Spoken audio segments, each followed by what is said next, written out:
예, 안녕하십니까. 민법교수 유병태입니다. 오늘도 정민 민사법 완전정복 읽기를 위주로 해서 35분 정도를 해보겠습니다.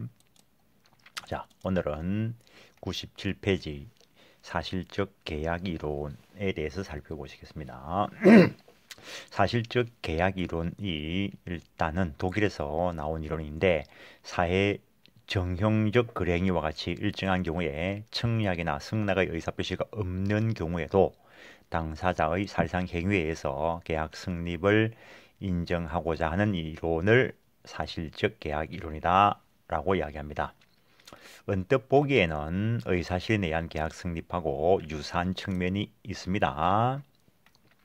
근데 사회의 정형적 거래 관계에서 나타난 것으로서 문제가 됐던 게 소위 독일 주차장 사건이다 라고 이야기합니다.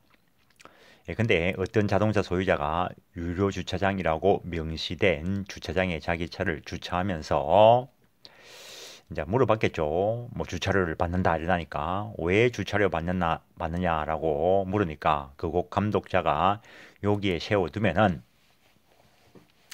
우리가 뭐 자동차를 뭐 좀 관리한다, 보관, 뭐 감독한다 이래 이야기를 하니까 이 주차하는 사람이 내 차는 보호할 필요가 없다. 혹시 너가 보호를 했더라도 내 주차료 지급하지 않겠다라고 명시적으로 이제 그렇게 의사표를 했습니다.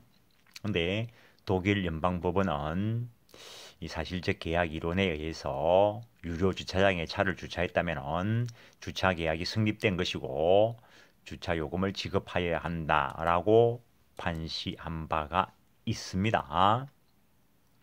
그래서 계약의 성립을 인정했다면은 그 유료 주차장에 주차 계약을 체결한 것이니까 주차료를 지급해야 되는 것이 됩니다. 근데 만약에 이 계약 성립을 인정하지 않았다면은 주차료를 받을 수 없었을까? 계약에 따른 주차 요금은 아니겠지만 주차 요금 상당의 부당 이득 반환을 청구할 수 있다고 봅니다. 또는 타인 소유 토지임을 알고 고의로 주차를 했으니까 경우에 따라서는 불법 행위로 인한 손해배상 청구, 기존 일반적인 법리에 의해서 처리할 사건임에도 불구하고 이제 그 현대사회 발전과 관련해서 이런 경우에 계약 성립을 인정하고자 하는 이론이 사실적 계약 이론입니다.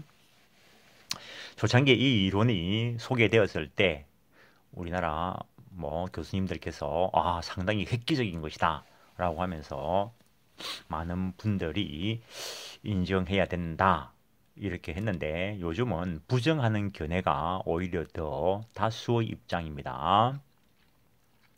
뭐 아무 말 없이 주차장에 유료 주차장에 차를 세웠다면 묵시적 의사표시나 의사 실현에 의한 계약 성립으로 계약이 체결된 것으로 처리할 수 있습니다. 근데 저기서는 명시적으로 거절했습니다. 명시적으로 거절했다면은 오히려 부당이득이나 불법 행위에 따라서 처리할 수 있을 것이기 때문에 구태여 사실적 계약 이론을 도입할 필요는 없다. 이렇게 해석하시는 분들이 오히려 더 요즘은 많은 것 같습니다. 근데 판례가 이 사실적 계약 이론을 인정할 것인가에 대해서 그 자체에 대해서 논의가 있습니다. 그래서 판례는 아직 명확하지는 않습니다. 전통적 이론과 어떤 차이점이 있는가? 사실적 계약 이론에 의해서 계약이 체결된다면 종래, 착오 등에 관한 의사표시 이론은 적용되지 않는다고 봐야 될 것이고 그 다음에 뭐 좀 더 가면 행위 능력에 관한 규정도 사실적 계약 관계에 관한 것은 사실적 계약 관계에 적용되지 않는다. 뭐 이렇게 처리되어야 됩니다. 그래서 사실적 계약 이론을 인정해 버리면 전통적인 법 이론이 오히려 파괴되는 현상이 나타날 수도 있습니다. 그래서 처음에는 상당히 센세이션을 일으키고 받아들일 만하다 했는데 요즘은 부정하는 견해가 오히려 다수설입니다. 그래서 또 다른 이런 이론적 접근을 하고자 하시는 분들도 계십니다. 그 다음에 계약 체결 과정 중에 문제가 있을 때 계약 체결상의 과실책임이다라고 하는 것이 있습니다. 일단 535조 법조문을 한번 보시면 목적이 불능한 계약을 체결할 때 목적이 불능한 계약 성립 당시를 기준으로 해서 이미 불능인 것을 봐야 됩니다. 그래서 이런 불능을 원시적 불능이다라고 이야기하는데 목적이 불능한 계약을 체결할 때 그 불능을 알았거나 알 수 있었을 자는 상대방이 그 계약의 유효를 믿었음으로 인하여 받은 손해를 배상하여야 한다. 이걸 신뢰이익 배상이다라고 하는데 그러나 그 배상액은 계약이 유효함으로 인하여 생길 이익액을 넘지 못한다. 이행이익을 넘지 못한다라고 해놨습니다. 이 항에서 전항의 규정은 상대방이 불능을 알았거나 알 수 있을 경우에는 적용하지 아니한다라고 하고 있습니다. 상대방은 선의 부과실이어야 한다는 것입니다. 그래서 계약 체결상의 과실 책임이라는 것은 계약의 체결 준비 단계 또는 성립 과정에서 당사자 일방이 그에게 책임 있는 사유, 고의 과실 책임 있는 사유로 상대방에게 손해를 준 때 그 상대방에게 배상해야 될 책임을 말하는데 법조문에서 상대방은 선의 무과실일 것을 요구하고 있습니다. 그럼 체계상의 위치가 어떻게 될 것인가? 민법 전반에 대해서 관련되는 부분인데 법률행위 계약 성립시를 기준으로 해서 그 이전의 불능인 것을 원시적 불능이라 하고 성립시를 기준으로 해서 그 이후에 불능인 것을 후발적 불능이다 라고 이야기합니다. 성립시를 기준해서 그 이전의 불능인 원시적 객관적 불능일 때 이때 일정한 요건 구비하에 535조 계약체계상의 과실책임이 적용되는 영역입니다.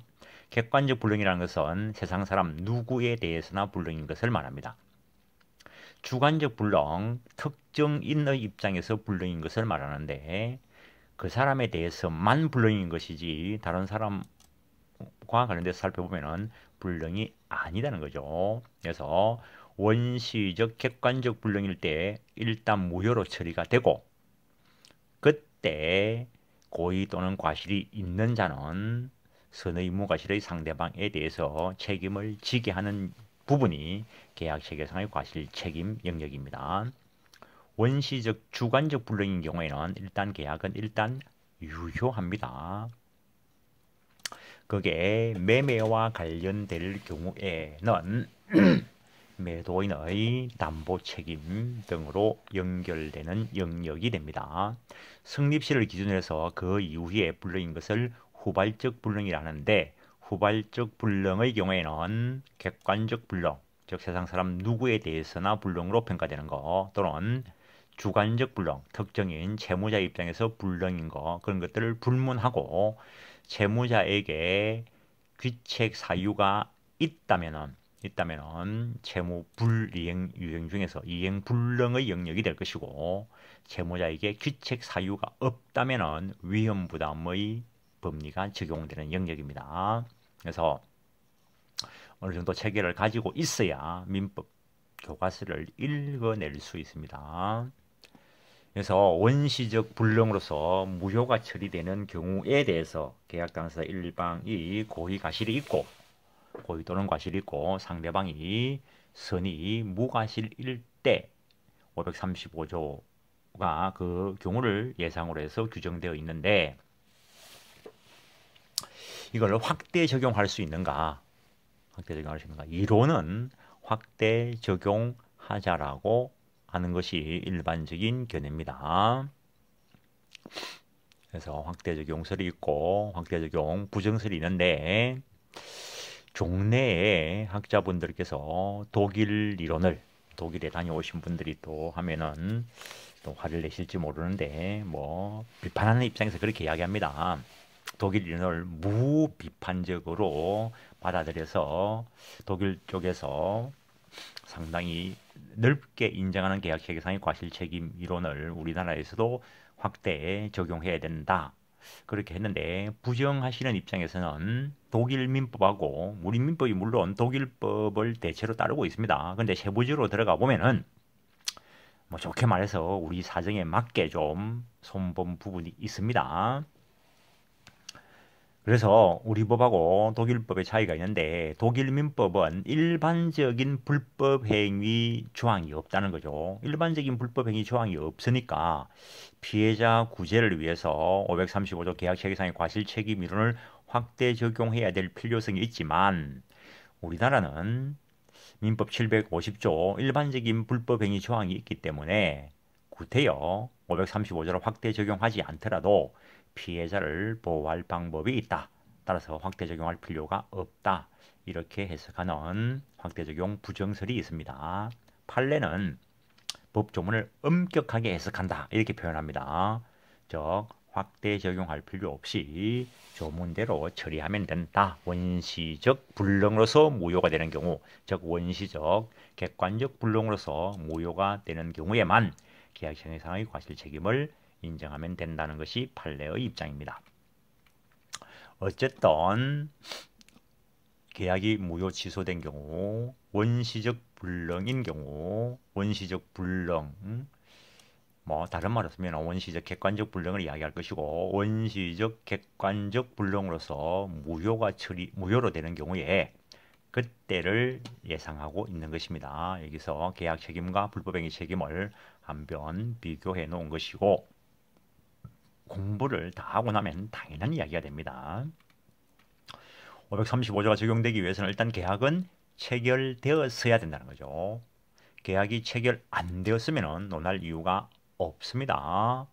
근데 계약이 체결되었는데 그 목적이 원시적 객관적 불능이기 때문에 계약의 효과가 무효이었어야 한다라는 것입니다.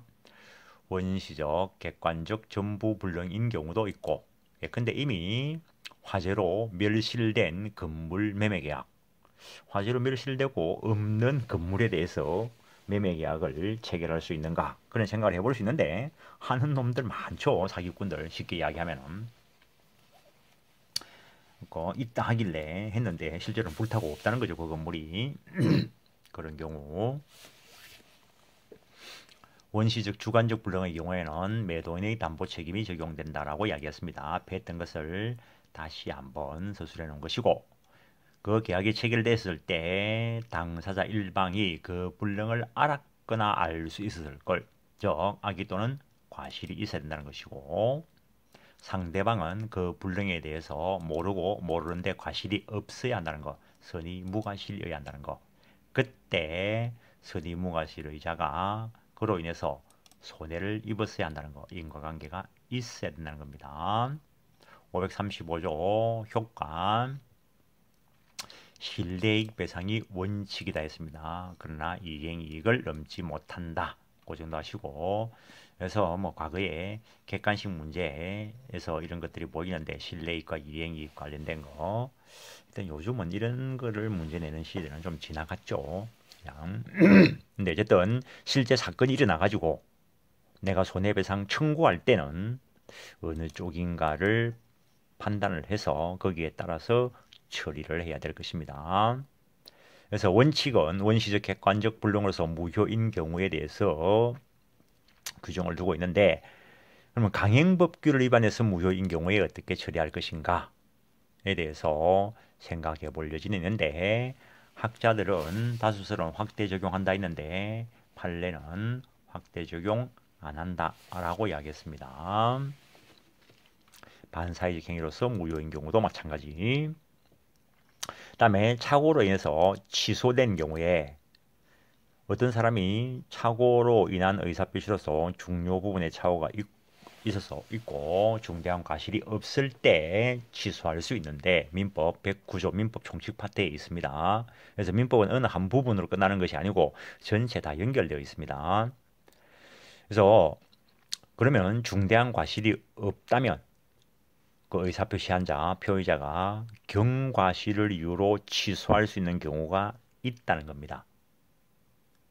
그때 분명히 경과실이 있는데 그 경과실의 자가 착오를 이유로 취소함으로 인하여 상대방이 손해를 입을 수 있을 거라는 겁니다. 그때 그 손해를 어떻게 처리할 것인가에 문제가 있는데, 어쨌든 판례는 계약 체계상의 과실책임 적용하지 않는다라는 거. 그 다음에 착오를 이유로 취소한 경우에 판례는 그 착오 취소권을 법이 인정하는 것이기 때문에, 그럼 적법하다는 거죠. 위법성이 없기 때문에 불법 행위도 성립되지 않는다, 이렇게 처리하고 있습니다. 그 이외의 무효 취소 사유도 있는데, 민법 총칙을 다 공부하면 그 이외의 무효 취소와 관련되는 것들도 있는데, 거기에도 확대 적용할 것인가에 대해서 논의가 있다는 정도. 논의가 있는 건 그냥 논의가 있는 겁니다. 그럼 어떻게 할 거냐? 내가 어떻게 알아, 그걸. 그수가 내가 그것도 몰라. 모르는 거는 모른다가 정답입니다. 결정을 받고 싶다. 그러면은 소송 들어가 보면 되겠죠. 1, 2심에서 어떤 판단을 내려줄 거고, 마음에 안 들면 2심 가면 또 깨질 수도 있고, 2심 가 결정이 난 거 3심 가서도 깨질 수 있고, 3심에서 결정이 나면은 그게 확정이 될 건데 세월이 흘러가지고 재심 결정을 받을 수도 있는 거고. 그래서 명확한 판례가 없는 거 그거에 대해서 고민의 여지, 생각해 볼 여지는 있지만 답을 일도양단하지 말라는 겁니다. 그리고 판례가 있을 때 지금 현재 상태에서 우리 법 감정상 이 판례가 타당하다, 그 정도인 것이지 판례가 진리다 이렇게 생각하면 곤란합니다. 공부를 열심히 해가지고 대법원 판례를 변경시키는 쪽으로 가볼 수도 있고, 법도 마음에 안 들면은 열심히 노력하셔가지고 국회에 들어가셔가지고 법도 개정시킬 수도 있는 거고.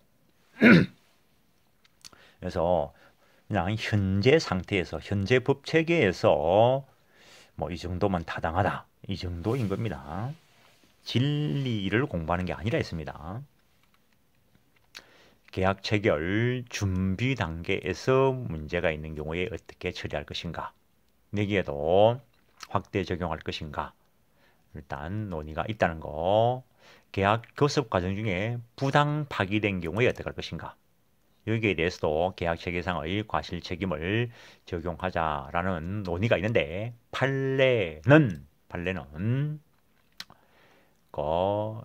계약 교섭 과정 중에서 부당 파기한 자는 신의칙에 위배되는 것이고, 따라서 계약 자유 원칙의 한계를 넘는 위법한 행위를 한 것이기 때문에 불법 행위로 처리하면 된다는 겁니다. 불법 행위로 인한 손해배상을 청구하면 되는데, 이때 손해배상의 범위는 실내이익배상이다라고 하는 것이 판례의 입장입니다. 판례를 소개하고 있고, 그 외에도 계약 교섭 단계에서 잘못된 정보를 제공한 경우, 이런 경우에도 논의가 있는데, 기본적으로 판례는 그 신의칙상 고지 의무 위반을 이유로 불법에 일어난 손해배상 책임을 인정한다는 거. 그러면 계약이 유효하게 체결된 경우에도 확대 적용할 수 있는가? 여기에서도 그냥 계약이 유효하게 체결되었으니까 우리가 계약 체계상의 과실책임은 계약이 성립은 했지만 효과가 무효인 경우에 적용되는 것이었습니다. 그 중에서 원시적 객관적 불능으로서 무효가 된 경우, 그럼 계약이 유효하게 체결된 경우에는 그 유효하게 체결된 계약을 이행하지 않는다면 그냥 채무불이행으로 가면 됩니다. 설명 의무나 보고 의무를 위반한 경우, 이 경우에도 채무불이행 이런 쪽, 부수적 주의 의무 위반 이런 쪽으로 처리하면 될 것입니다. 그래서 학설 소개하고 있는 거는 이런 논의가 있겠다 정도, 그 정도 하시고, 계약이 정상적으로 체결되었다면 이제 계약이 효력을 발생할 것입니다. 매매라면 매매에 따른 효력, 임대차라면 임대차에 따른 효력이 발생할 것인데, 그런 개별적인 효력은 개별적 계약에 가서 그 효과를 살핍니다. 여기서는 아직까지 계약법 총론 부분으로서 계약에 공통된 것을 살펴봅니다. 그래서 민법 총칙과 관련돼서 계약도 법률행위 중의 하나이기 때문에 법률행위로서의 효력 요건을 갖추어야 된다는 것입니다. 성립 요건으로서는 당사자 목적 의사표시가 있어야 된다고 했는데 그것이 효력을 발생하기 위해서는 당사자가 권리능력, 의사능력, 행위능력이 있어야 되고 계약의 목적이 확정, 가능, 적법, 사회적 타당성이 있어야 되고 의사표시에 있어 의사와 표시가 일치하고 의사결정에 하자가 없어야 됩니다. 민법 총칙에서 상당히 많은 영역을 활용해서 설명되는 부분인데 우리가 계약 주체와 관련돼서 당사자를 이야기하면서 살펴보았습니다. 이 계약의 목적의 확정, 가능, 적법, 사회적 타당성은 법률행위 계약의 무효 취소 사유와 관련되어서 계약에 적합하게 해서 뒤에서 설명을 하고 있습니다. 의사표시도 마찬가지고. 다음에 계약에 특별 효력 요건이 요구되는 경우도 있습니다. 계약이 조건부라면 조건의 성취가 필요할 것이고 기한이라면 기한의 성취 이런 것들이 필요할 것입니다. 대리인에 의해서 계약이 체결되었다면 그 대리인에게 정당한 대리권이 있어야 될 것입니다. 그래서 계약이 성립 요건을 갖추고 효력 요건을 갖추었을 때 계약법스러운 부분에서는 일반적 효력에 대해서 살펴보고 각 측에 가서 개별적 계약의 효력을 살펴본다는 것입니다. 근데 계약의 공통된 효력과 관련해서 계약법 총론 쪽에서 동시행항변권, 위험부담, 그 다음에 제3자를 위한 계약을 규정하고 있습니다. 쌍무계약, 서로 대가적 의미의 채무가 양쪽에 인정되는 경우를 쌍무계약이다 라고 이야기합니다. 기본적으로 그걸 반대로 한번 살짝 또 읽어 놓은 거죠. 그 다음에 존속상의 결련성, 이것과 관련된 것이 위험부담의 설명하고 이 성립상의 결련성과 관련돼서 유인성으로 연결시킵니다. 유인성 그냥 말만 한번 들어 놓으시고 존속상의 결련성과 관련되는 게 위험부담의 문제이고 이행상의 결련성과 관련되는 것이 동시이행 항변권입니다. 하여튼 쌍무계약의 공통된 효력으로서 동시행항변권 위험부담을 계약 총론 파트에서 규정을 두고 있습니다. 위험부담 그 의미를 보면은 쌍무계약 당사 일방의 채무가 채무자의 책임 없는 사유로 후발적 불능이 되어 소멸한 경우에 그에 대응하는 타방의 채무 운명이 어떻게 될 것인가의 문제를 다루는 것이 위험부담의 문제입니다. 조금은 혼란스러울지 모르겠지만 교과서를 다시 한번 거꾸로 올라갑니다.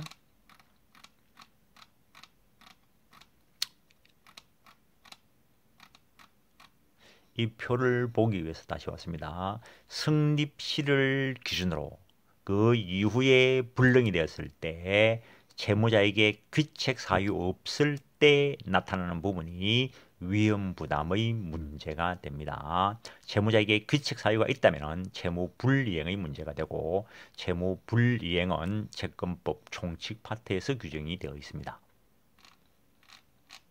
빠르게 제자리를 가겠습니다. 참 이 컴퓨터 화면을 보면서 참 책이 좋다는 생각을 합니다. 그 컴퓨터를 하시는 분들 보면은 밴드를 보는 경우하고 그 컴퓨터 카페를 보는 경우 약간의 차이가 있죠. 쌍무 계약에 있어서 채무자의 책임 없는 사유로 후발적 불능이 된 경우에 그때 그 위험을 누가 부담할 것인가가 위험부담의 문제인데 이때 위험은 대가 위험, 반대급부 위험을 의미한다는 거. 참 급부 위험, 반대급부 위험 이 구별도 쉽지 않습니다. A가 자기 소유의 건물을 B에게 매도하기로 했을 때 매매계약이 쌍무계약입니다. 매도인은 건물 넘겨줄 의무, 채무를 부담하고 매수인은 대금, 금전을 지급할 의무를 부담합니다. 그때 물건 인도 의무와 대금 지급 의무가 서로 대가적 관계에 있기 때문에 매매는 쌍무계약에 들어갑니다. 그 계약이 체결할 때까지 온전하게 존재하고 있었던 건물이 A 소유의 건물이 계약 체결 후에 불타 없어졌다면 어떻게 할 것이냐는 거죠. A의 고의가 실로 불타 없어졌다면 체결된 이후에 채무자의 귀책에 의해서 불능이 되었으니까 채무 불이행, 이행 불능이 문제가 됩니다. 근데 A의 귀책 없이 벼락이 맞아서 불이 났을 수도 있고 또는 A, B 당사자 아닌 C가 불을 질러서 불이 날 수도 있습니다.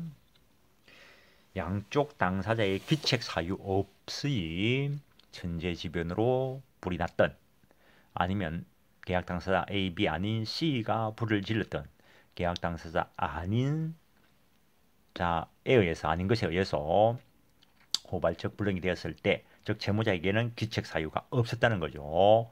그때 채무자는 인도 의무를 면하지만 돈 달라 소리도 못한다는 거죠. 그러면 그 위험, 재산적 손실은 채무자, 조금이라 봤을 때 물건 인도 의무 채무자인 매도인이 기속받는다는 겁니다. 근데 만약에 채권자가 불리를 했으면 매매계약 체결 후 채권자의 귀책에 의해서 불탔다면 채권자는 그걸 가져올 수는 없지만 대금은 지급해야 됩니다. 그건 채권자 위험 부담의 법리가 적용되는 것입니다. 어쨌든 이때 위험은 대가의 위험을 의미한다는 거. 입법주의, 그 위험을 누가 부담할 것인가? 채무자에게 부담시키는 채무자주의, 채권자에게 부담시키는 채권자주의, 소유자에게 부담시키는 소유자주의가 있는데 우리 법은 원칙적으로 채무자 위험 부담주의를 취한다. 후발적 불능으로서 양쪽 당사자에게 귀책 사유가 없다면 그 재산적 손실은 채무자에게 기속된다는 것이고 예외적으로 채권자의 귀책에 의해서 후발적 불능이 되었을 때는 그 재산적 손실 위험을 채권자에게 기속되게 해 주었다는 겁니다. 많은 사람들이 그냥 채권자이라면 돈 받을 사람, 채무자이라면 돈 줄 사람을 생각하는데 기준이 무엇인가에 따라 다릅니다. 쌍무계약은 채무가 양쪽에 존재하고 있는 겁니다. 채무자 위험 부담의 원칙, 양 당사의 책임 없는 사유로 급부가 후발적 불능이 된 경우에 채무자는 급부 의무, 물건 인도 의무를 면하는 대신에 채권자에게 반대급부 청구권, 돈 내놔라 소리를 못한다. 그래서 대가 위험이 채무자에게 기속되는 것을 채무자 위험 부담주의라 합니다. 이 의의를 가지고 요건을 살펴본 거에 불과합니다. 대가적 의미의 쌍무계약이 존재할 것, 그 계약이 후발적으로 불능이 되었을 것, 그 불능에 양쪽 당사자에게 귀책 사유가 없을 것, 그 다음에 그렇게 되었을 때 효과, 일단 채무자는 자기 채무를 면함과 동시에 상대방에게 돈 내놔라 소리도 못한다 이런 거죠. 그 다음에 대상 청구권과 관련돼서 급부가 후발적으로 불능이 되었을 때 그로 인해서 나타나는 이익이 있을 때 뭐 자연재해로 인해서 국가로부터 보상금을 받는다든지 아니면 C가 불 질렀을 때 C에 대해서 불법행위로 인한 손해배상 청구권을 A가 가지겠죠. 그런 대상에 대해서 권리를 주장할 수 있는가? 그것의 문제가 대상 청구권이고 판례는 대상 청구권을 상당히 넓게 인정하고 있습니다. 그 정도 하겠습니다. 그 다음에 쌍무계약 당사 일방의 채무가 채권자의 책임 있는 사유로 또는 채권자의 수령 지체 중에 당사자의 책임 없는 사유로 이행할 수 없게 된 때는 채무자는 일단 물건이 없어졌으니까 이행은 못하겠지만 채무자는 급부 의무를 이행하지 못하겠지만 상대방에게 반대 급부 이행 청구할 수 있다. 따라서 재산적 손실은 채권자에게 귀속되는 경우를 채권자 위험 부담주의다라고 이야기합니다. 다시 살펴보면은 분설해 보면은 쌍무계약이 후발적 불능이 되었을 것, 채권자에게 책임이 있을 것, 또는 채권자의 수령 지체 중에 불능으로 되었을 것. 그랬을 때 효과, 채무자는 급부 의무를 면하지만 반대 급부 청구권을 행사할 수 있다라는 거. 그때 채무자가 얻은 이익이 있다면 그것만큼은 채권자에게 상환하여야 한다라는 거. 그래서 뭐 짜장면 배달을 하고 8시까지 딱 가져온나라고 했습니다. 그래서 계약이 체결되었으니까 짜장면 배달하러 가겠죠. 이행하려고. 이행하러 가면서 채무자가 운전을 잘못해가지고 뭐 오토바이 운전을 잘못해가지고 짜장면을 쏟았다. 그러면 그거는 채무 불이행 쪽으로 가겠죠. 근데 A가 짜장면 배달하면서 B 집에 이제 일부 배달하러 가고 C 집에 배달할 거는 이제 오토바이에 있었는데 그걸 지나가는 다른 사람이 먹어 치웠다. 그럼 양쪽 다 사이 기식 사유가 없는 거죠. 그때 A는 길 가는 사람이 먹었다고 해서 C한테 그 짜장면 값을 달라 할 수 있는가? 없겠죠. 그런데 8시까지 가져온나라고 해서 딱 가져갔는데 그 뭐 짜장면 배달한 B가 7시 50분에 급하게 밖에 나갔어요. 8시에 딱 갔을 때 B가 없었던 거죠. 그럼 B의 귀책으로 배달이 안 된 거죠. 그러면 짜장면 값 내놔라. 법리상 그럴 수 있다는 거죠. 그 입증을 누가 할 건데? 그 입증 책임의 문제는 남다는 겁니다. B가 시계를 딱 보고 자기 시계로 8시 10분이었어. A의 시계는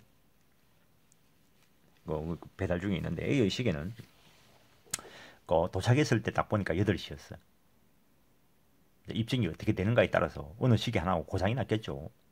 거기 입증이 어떻게 되는가에 따라서 효과가 달라질 수 있겠죠. 정확한 그 결론은 하나님만은 아시겠지만 하나님이 말씀해 주시는 것도 아닐 거고 입증이 상당히 중요합니다. 위험 어느 때 이전되는가, 위험 이전 시기와 관련되었을 때 아까 수령 지체 되면 그때 채권자에게 위험이 이전될 것이고, 구체적으로 들어가서 동산매매는 인도시의 위험이 이전되는 것이 원칙인데 정권으로 거래할 때는 그 정권 교부시의 위험이 이전된다는 거. 화물 상환증, 예컨대 창고에 물건 맡겨놓고 물건을 팔 때 물건을 들고 다니면